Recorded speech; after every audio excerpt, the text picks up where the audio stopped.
Abot hanggang buwan ang galak ng isang private firm sa Amerika. Nitong weekend kasi, matagumpay na nakarating sa buwan ang kanilang spacecraft. Ano kaya ang misyon nito sa Moon? Kuya Kim, ano na? Suntok sa buwan para sa maraming pribadong aerospace firms ang makarating sa ating kapitbahay sa kalawakan. Ang Moon o buwan, pero hindi para sa Firefly Aerospace na nakabase sa Texas, Amerika. Nitong March 2 lang kasi, ang nilaunch silang Blue Ghost spacecraft matagumpay na nag-touchdown sa buwan. Ang four-legged Blue Ghost, kasing laki lang ng isang compact na sasakyan, nagland malapit sa isang ancient volcanic vent sa Mare Crisium. May dala-dala itong drill, vacuum, at iba pang experiment para pag-aralan ang nasabing celestial body. Ang Blue Ghost, may nakuhanan na rin itong mga litrato, kabilang na makapigil hiningang sunrise sa buwan. Dahil sa milestone na ito, ang Firefly Aerospace ngayon ang ikalawang private firm na nakarating sa buwan. Sino kaya ang nauna? Kuya Kim, ano na? Alam niyo ba na ang lunar exploration nagsimula noong dekada 50? Noong 1959, ang Luna 1 ng USSR ang pinakaunang spacecraft na nakarating sa vicinity ng buwan. Noong 1966 naman, nang maitala ng Luna 9 ang pinakaunang soft landing dito. Naging makasaysayan naman ang Apollo 11 ng Amerika nang ma-achieve dito ang first human landing sa buwan noong 1969. Ang mga naturang lunar exploration na ito, pinondohan ng kanilang gobyerno. Kung lunar exploration ng isang private firm ang pag-uusapan, ang Houston-based na Intuitive Machines ang pinakaunang nakarating sa buwan. Ang kanila kasing Odysseus lander, matagumpay na nag-touchdown nito lang nakaraang taon. Laging tandaan, kimportante ang may alam. Ito po si Kuya Kim at sagot ko kayo, 24 oras.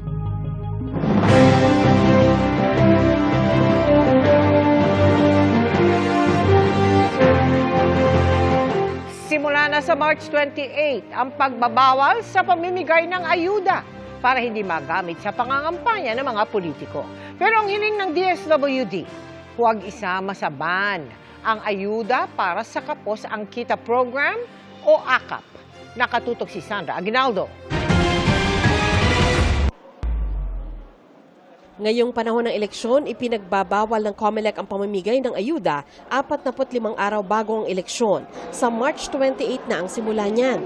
Pero ang Department of Social Welfare and Development o DSWD humingi ng exemption sa COMELEC para makapamahagi ng mahigit 13 billion pesos na ayuda sa ilalim ng kontrobersyal na AKAP o Ayuda para sa Kapos ang Kita Program. Kahapon na ipasa na sa COMELEC ang guidelines para sa pamamahagi ng AKAP kaya gumulong na raw ang pag-aaral ng COMELEC Legal Department. Pangunahin daw na konsiderasyon ng COMELEC dapat hindi magamit sa kampanya ng mga politiko ang kaba ng bayan. Hindi dapat nagagamit ang pondo ng sambayanan, ang pondo ng pamahalaan para lamang sa pagpopromote ng kandidatura ng iilan. Dahil hindi naman po kanilang pondo yan, hindi naman po kanilang pera yan. Bawal ang distribution ng kahit na anong ayuda, kahit anong pangalan nito, 10 araw bago mag-eleksyon. Kaugnay naman sa paghahanda sa eleksyon, sinabi ni Garcia na nagtanong ang House Committee on Suffrage and Electoral Reform sa COMELEC kung ano na ang status ng pagkuha ng international certification ng COMELEC para sa automated election system na gagamitin sa eleksyon. Dapat daw kasi itong nakuha 3 buwan bago ang eleksyon alinsunod sa batas.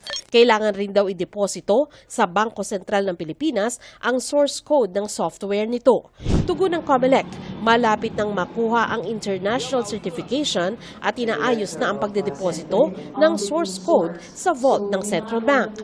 Paliwanag ng COMELEC, kinailangan kasi ng dagdag na panahon ang pagsusuri sa OVCS o Online Voting Counting System na gagamitin ng mga Pinoy voters sa ibang bansa. Ang issue na lang po, may mga in-adjust doon sa OBCS, lalo na yung dagdag na mga government-issued ID na pwedeng tanggapin. Bago basta mag-11, madedeposito natin lahat-lahat ng mga source code ng 3. Katwiran pa ni Garcia, kahit sa mga automated elections na nagdaan, hindi pa nakakakuha ng international certification 3 buwan bago mag-eleksyon.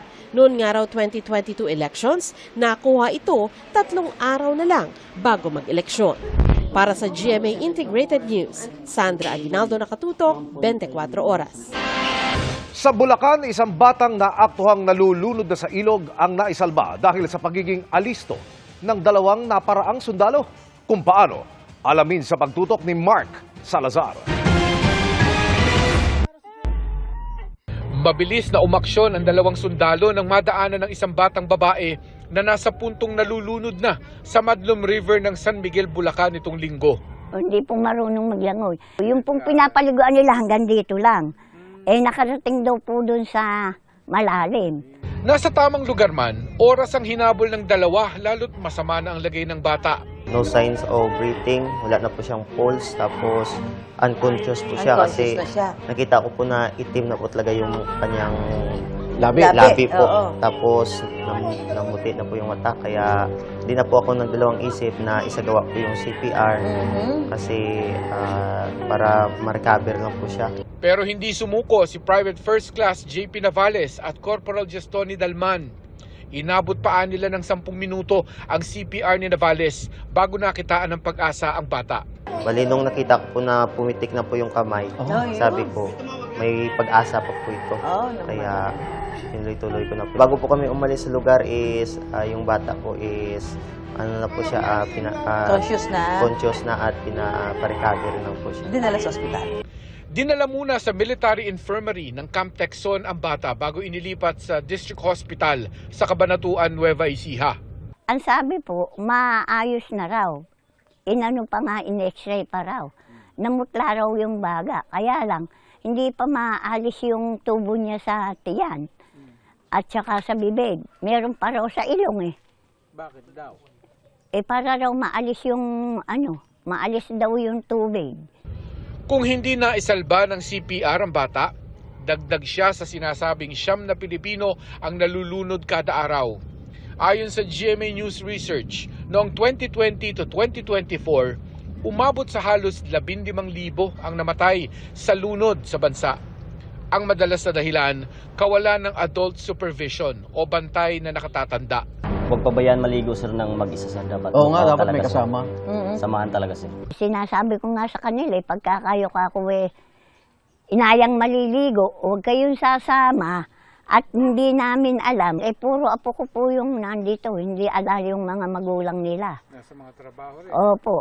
Kung may nalunod, mahalagang may marunong ng CPR. Idinemo ni Navales kung paano ito gawin.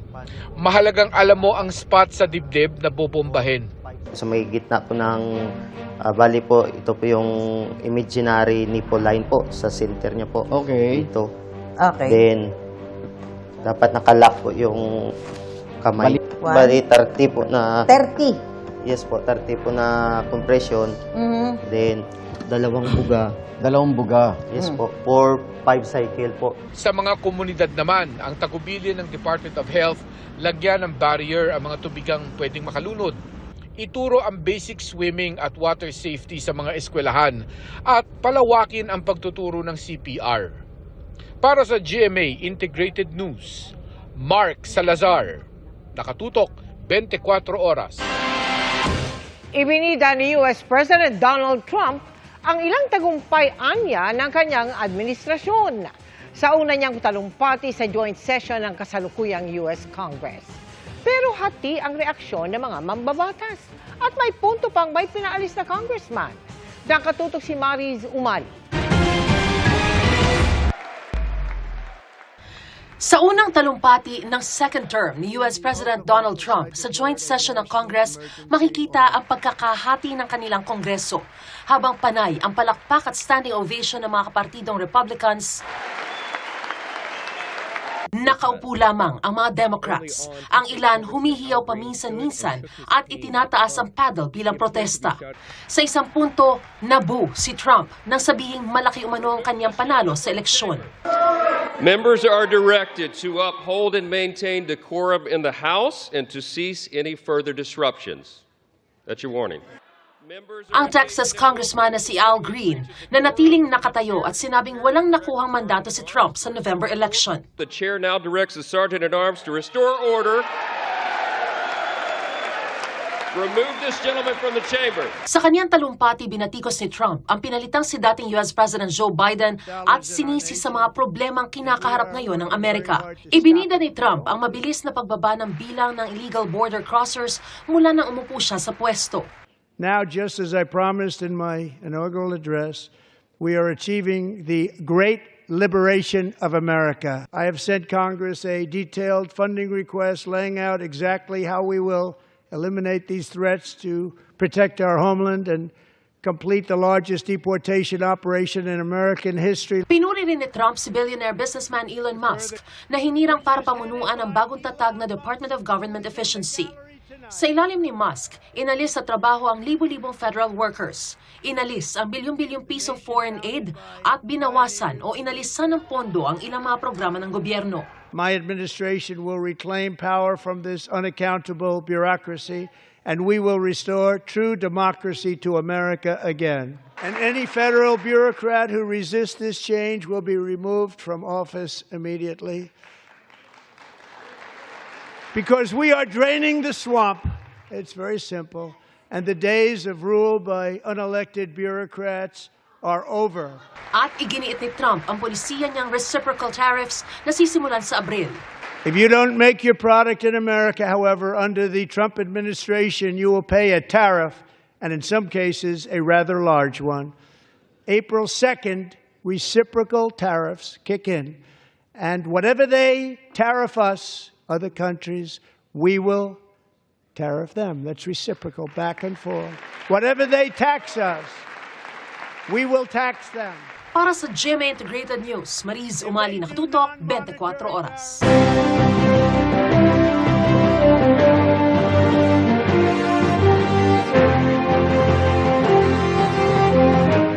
na 48 araw bago ang eleksyon 2025. Tuloy sa paglatag ng kanilang plataporma ang mga senatorial candidate na nag-ikot sa iba't ibang bahagi ng bansa. Nakatutok si Salima Refran. Nakipagdialogo si Leody de Guzman sa mga residente ng Josefina, Zamboanga del Sur. Kasama niya si Luke Espiritu na tinalakay ang pagprotekta sa kalikasan laban sa pagmimina. Diniin ni Senador Bongo sa mga opisyal na protektahan ang taong bayan. Kahalagahan ng papel ng barangay officials ang binigyang pansin ni Amy Marcos. Habang suporta at proteksyon naman sa kanila ang sinulong ni Manny Pacquiao. Paglilingkod na may integridad ang diniin ni Ariel Quirubin sa pagbisita sa Maynila. Pagtulong sa mga magsasaka at mangingisda ang pinangako ni Tito Soto sa Capiz. Nagpaalala si Senador Francis Tolentino na huwag maniwala sa fake news. Benepisyo para sa barangay workers ang sinulong ni Camille Villar sa Cebu City. Habang pag-alis naman sa VAT sa kuryente ang tinalakay ni Benhur Abalos. Suporta sa vendors at maliliit na negosyo ang pinangako ni Bam Aquino sa Pangasinan. Pagprotekta sa maliliit na mangingisda ang sinulong ni Ronel Arambulo sa Iloilo. Dagdag pondo sa mga paaralan ang binahagi ni Franz Castro sa pag-iikot sa Aklan. Pagsuporta sa women empowerment ang inihayag ni Senadora Pia Cayetano sa Cavite. Patuloy naming sinusundan ang kampanya ng mga tumatakbong senador sa eleksyon 2025. Para sa GMA Integrated News, Salima Refran, nakatutok, 24 oras. Higit na perwisyo ang inabot sa isang magsasaka ng kasong isinampas sa kanya noong 2022 pero nabasura na noong 2023. Ipinangutang pa kasi ng kanyang pamilya ang ipinampiyansa noon na 20,000 piso. Dapat na yan isauli sa kanya pero inaabot ng siyam-siyam ang refund. Yan ang idinulog sa inyo. Kapuso Action Man. December 2022, inaresto si Mang Bayani dahil sa umunoy paglabag sa Section 68 ng Presidential Decree 705 o Forestry Reform Code of the Philippines. June 2023 naman nang ibasura ng korte ang kasong isinampalaban sa kanya. Na-dismiss po dahil sa kadahilan ng wala silang ebidensya. Pinaratangan po kaming namumutol ng kahoy po at saka nag-uuling. Ipinag-utos din ng hukom na ibalik ng korte ang ibinayad na piyansa ni Mang Bayani na aabot sa 20,000 piso. Pero sumbong niya, mahigit isang taon ay hindi pa rin umano na ibabalik ang pera. Dahil yung perang pong yan ay inutang lang po namin. Minadali kami dahil nakakulong po kami. Ay kahit po ng paraan, nangutang na lang po kami ng patubuan. Napakahalaga yan, ma'am, dahil kagaya ko po, magsasaka po ako, wala po akong pinagkakakitaan. Sa katayo ko po, operado pa ako sa puso. At kailangan ko ng maintenance ng gamot. Dismayado si Mang Bayani sa naging paliwanag sa kanya ng Municipal Circuit Trial Court ng 3rd Judicial Region ng Dinalupihan, Hermosa, Bataan. Ang kinakatwiran nila, tinakas daw po nung tagahatid ng pera sa bangko. Hindi nila naman makahuli naman. Hiling ko lang maibalik po yung aming pinampiyansa. Pinangutang lang po namin yan. Nakausap ng inyong kapuso action man ang Acting Clerk of Court ng Municipal Circuit Trial Court ng 3rd Judicial Region ng Dinulupihan, Hermosa, Bataan. Naipasa na raw nila sa Korte Suprema ang kanilang request na maibalik ang piyansa. Sila raw ang magtatakda kung kailan pwedeng i-release ang pera. Ayon naman sa SC Court Administrator na si Raul Villanueva, nagsagawa na sila ng audit ukol sa naging transaksyon sa naturang korte. Nagkaroon umano ng nakababakalang issue pagdating sa piyansa. Pagtitiyak ng opisina, pinag-aaralan nila ang lahat ng hakbang para maibalik ang pera sa lalong madaling panahon. Sa ngayon ay naliwanagan na si Mang Bayani. Lubos po ako nagpapasalamat sa kay Ginoong Emil Sumangil at sa staff po ng mga GMA. Tututukan po namin ang sumbong na ito. Para sa inyong mga sumbong, pwedeng mag-message sa Kapuso Action Man Facebook page o magtungo sa GMA Action Center sa GMA Network Drive, Corner Summer Avenue, Diliman, Quezon City. Dahil sa anumang reklamo, pang-abuso o katuwalian, tiyak, may katapat na aksyon sa inyong Kapuso Action Man. May kinalaman man sa Pogo o wala, dapat palakasin ang kampanya kontra kidnapping. Ayon po sa isang grupo ng mga negosyanteng Filipino-Chinese. Ikinabahala nila ang epekto nito sa mga negosyo. Ang sagot ng PNP tunghayan sa aking pagtutok. Kasunod ng pagdukot sa isang estudyanteng Chinese sa Taguig na kailanlang pinalaya, nagpaabot ng pangamba ang samahan ng mga negosyanteng Filipino-Chinese. Itong kidnap for ransom is not good for the country. Natatakot kasi ang mga investors sa mga kidnap for ransom, especially mga Chinese investors. Ayon sa PNP, Pogo-related ang karamihan sa naitala nilang kidnapping. Ikinabahala yang lalo ng mga negosyanteng Filipino-Chinese. Marami pang mga leftovers, hindi walang trabaho. Naghahanap ng kung ano-anong pwedeng gawin para magkaroon ng pera. So ito ang nagiging solution nila, mag-kidnap na lang para magkaroon ng pera. Kung sila raw ang tatanungin, dapat palakasin ng pulisya ang kampanya laban sa kidnapping, konektado man sa Pogo o hindi. I remember in the early 90s, ginawa ng mga police, specifically the anti-kidnapping group, was to neutralize them. Pag nahuli, medyo immediately nagkakaroon ng resolution. Nakukulong o yung mga iba napapatay. Pero ayon sa PNP, kumikilos naman sila. Sa 32 kidnapping noong 2024, halimbawa, 17 ang naresolba at 7 ang cleared na. Bumaba naman po yung ating statistics po compare po nung 2023, 2024. It was really alarming ngayon kumpara dun sa mga nakakaan nating mga insidente, let's say no mga 1990s. Ang mga involved dito ay yung mga kapwa nila Chinese. Pag-amin ng grupo ng mga negosyante, hindi nakatutulong ang hindi pagre-report sa mga otoridad ng kaso ng kidnapping. Natatakot sila. Yung apprehension, yung fear of losing your loved ones is very, very, very hard to explain. Problema rin ang pagbabayad ng ransom ng mga biktima, bagay na kinumpirma ng pulisya. Mas dadami pa nga ang magiging kidnapping cases natin at even yung ibang mga huligap cases kung pagbibigyan natin yung mga ganitong pagbabayad ng ransom. Sasabihin ko hindi tama, hindi pwede. Pero kung ikaw ay nakidnap, siyempre bilang magulang, gusto ko, siyempre magulang gusto nila lumabas kaagad eh. Hindi anya madali na solusyonan ang problemang ito, kaya dapat magtulungan. We should be vigilant, magtulungan tayo. We should help respond immediately to the police and inform the police kung ano nangyayari sa paligid natin. Para sa GMA Integrated News, Emil Sumangil, nakatutok 24 oras. Tiniyak ng Bureau of Immigration na ibibigay ang mga impormasyong hinihingi ng Senado sa loob ng 15-day ultimatum ni Senadora Risa Ontiveros. Kaugnay po yan ng mga puna sa BI kahapon sa pagdinig ng Senate Subcommittee on Justice dahil sa hindi pa rin kompletong report tungkol sa pagtakas ni Alice Go. Tila pabayang deportasyon sa ilang inarestong Chino sa bansa at hindi malinaw na kinaroroonan ni dating presidential spokesperson Harry Roque. Si Commissioner Viado nangako po na bibigyan ng impormasyon ng Senado immediately within the time na hinihingi po niya. Dahil tayo naman po ay transparent and we're making sure po that lahat po nitong mga concerns na ito ay na-address appropriately.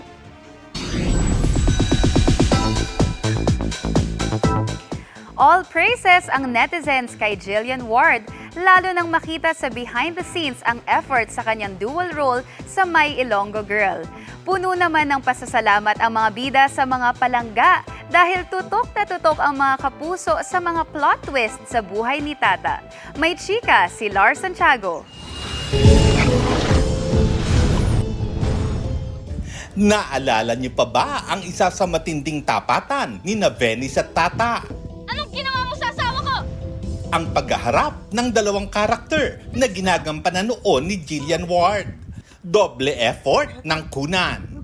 Sa behind the scenes ng #1 kilig serye sa prime time, kita kung paanong ibuhos ni Jill ang kanyang dedikasyon para bigyang hustisya ang dalawang role na malayong malaya ang ugali sa isa't isa. Action!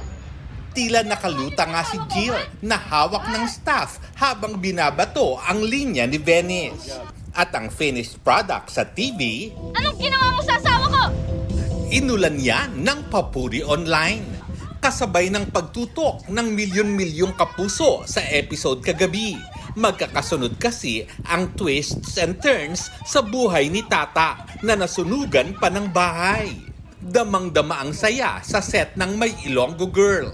Masaya po ako kasi ibig sabihin nun marami pong nanonood, maraming natutuwa sa show namin. So ayun lang po, very grateful, sobrang happy po ako and I feel so blessed. I'm just celebrating with everybody kasi nung sinabi po sa amin talagang sumisigaw yung prod, palakpakan kaming lahat kasi yesterday was a high rating din so we're just grateful. Pero mas marami pa raw ang dapat abangan. This week po lalabas na si Tata 2.0. Pati nga po sa ibang mga social media platforms, pinupost po nila, gumagawa sila ng mga edits na palaban na daw si Tata. So nakaka-excite po kung anong gagawin ngayon ni Tata, paano siya lalaban against kanila Venice, kanila Ma'am Vivian, Sugar. Spoiler alert! Dahil after ng inis, may isang eksenang magpapaiyak sa mga kapuso. Totoo, umiiyak talaga siya ng totoo kasi parang goodbye yung eksena, tapos parang ano siya, parang malapit siya sa real life scenario namin. So, ayun, na-feel ko po, actually nung sinushoot namin yung eksena yun, na-feel ko na genuine pala talaga si Michael. I mean, yung pagiging caring niya, pagiging mabait niya talaga sa akin. Nung we did the scene, I was looking into Jill's eyes and naramdaman ko talaga na i-cherish ko na itong moments nito kasi I don't want to take it for granted. Kumbaga, if this is our only project na I really enjoyed it and it's my way of parang saying thank you. Yung attachment ko with her, with the show, is very, very solid. So, yung mga ganun pong eksena, nadala na ako and talagang totoo na yung iyak ko. Lars Santiago, updated sa showbiz happenings. And that's my chika this Wednesday night. Sa ngalan ni Iya Arellano, ako po si Ashley Rivera. Miss Mel, Miss Vicky, Sir Emil. Thanks, Ashley! Salamat sa iyo, Ashley! Thanks, Ashley. At yan ang mga balita ngayong Miyerkules. Ako po si Mel Tiangco. Ako naman po si Vicky Morales para sa mas malaking misyon. Para sa mas malawak na paglilingkod sa bayan, ako po si Emil Sumangil. Mula sa GMA Integrated News, ang News Authority ng Pilipino, nakatuto kami 24 oras.